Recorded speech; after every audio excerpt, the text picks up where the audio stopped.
everyone, it's Clint. Welcome to Sweetcast. It's funny, it seems like half the time I'll watch other videos from other comics creators uh, in Comicsgate or Roundabout, and then I hear my name mentioned about half the time, which is strange because I have such a small YouTube channel. But I guess I get around. What can I say?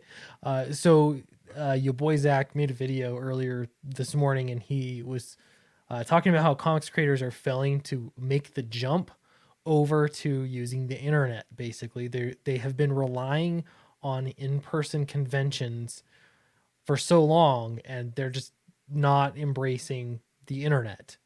Even though it's COVID proof, it's it works. It's proven to work.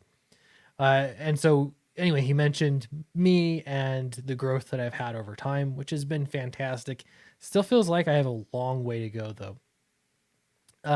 So something I want to point out here is that there are some mainstream creators that have recognized that they need to make a change. And I swear this is on Comic Tropes.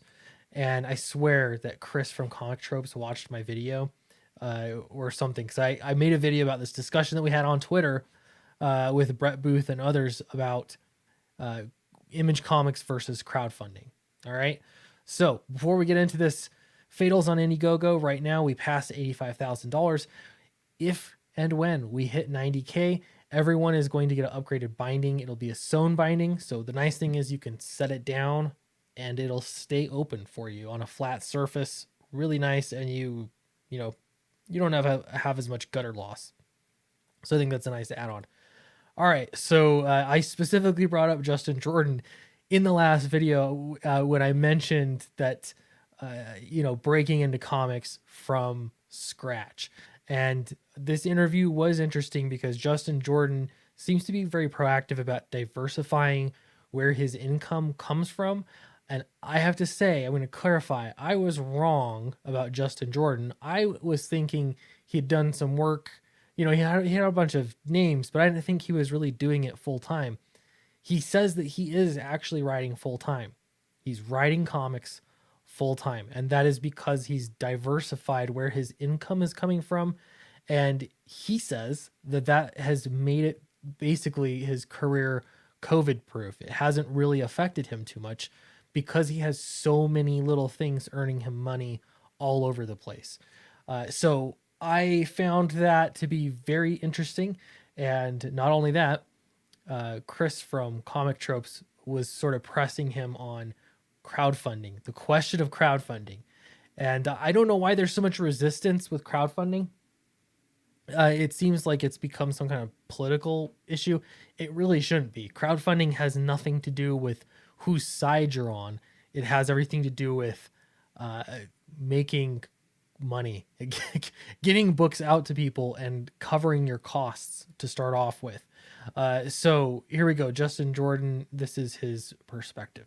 The other reason is that I think, and it's funny, because I feel like the last month has actually kind of proved this to me, is that I think that a hybrid model that integrates crowdfunding along with direct market stuff is probably, especially for creator-owned stuff, probably the future. And I think it is probably the most sensible course of action. Because, in the last month or two, you've seen Scott Snyder with Nocterra and of course, Keanu Reeves and Matt Kent with Berserker. Both did massive numbers. And unsurprisingly, the Keanu one did massive numbers. And I think that model where you are offering sort of boutique products to people and to your hardcore fans first is actually a way to make things more viable when it's creator-owned stuff. All right, so you heard it there from him. You can see Chris's face at the same time. But Justin Jordan says that it is the future, a hybrid model. Now, I got some crap from people when my last crowdfunding campaign, the second Downcast installment, I had the campaign running for a week, probably 4 days actually. It ended up being like 4 days, and then I went on with Peter Smeddy and we announced that the book was going to go through the direct market through Alterna Comics. Uh, and I got some crap from people saying that, well, why would I pay crowdfunding prices when I can get it in newsprint for much cheaper? Uh, well, that's just not the reality. It's not the same product. And not only has it been proven for me personally, I think it's also proven for in the mainstream industry, as the point that Justin Jordan made, that you can have a publisher like Boom that puts out a book, crowdfunds it, makes up their initial investment and some and a lot, and then they turn around and they also sell it through the direct market. Now I'm going to replace direct market here. I'm not entirely sure how the direct market is going to fare over the next few years. I suspect things will continue to change. But instead of saying direct market, you could also say any internet sells, website sells, Amazon sells, eBay, um, comic shop sells, whatever you can do to sell books. But I do think it is important ultimately, if you're building up a story, to have it accessible to people so people can get it over time, years later. I was also kind of surprised because Justin Jordan says that his first book, which was the Luther Strode story, is still one of his best selling ones. And he's saying he sells a couple hundred copies a month. That's what he says. So over time, he's still making money off this book that he did so long ago. Now, I don't think that that's normal for most comics to continue to sell well like that and pull in strong numbers, but you never know. If you're going to be making books anyway, the problem that I see is I see so many creators, they think that crowdfunding is the beginning and the end. You get a book, you crowdfund it, there you go, you have your profit, you whatever you're going to have, you have it, and then you're done. Like the book is over, you put it away, hurrah, you did it. But the truth is, there's still so many people out there. And if you continue to use the internet to try and sell your stuff and promote yourself, you're going to reach more people over time.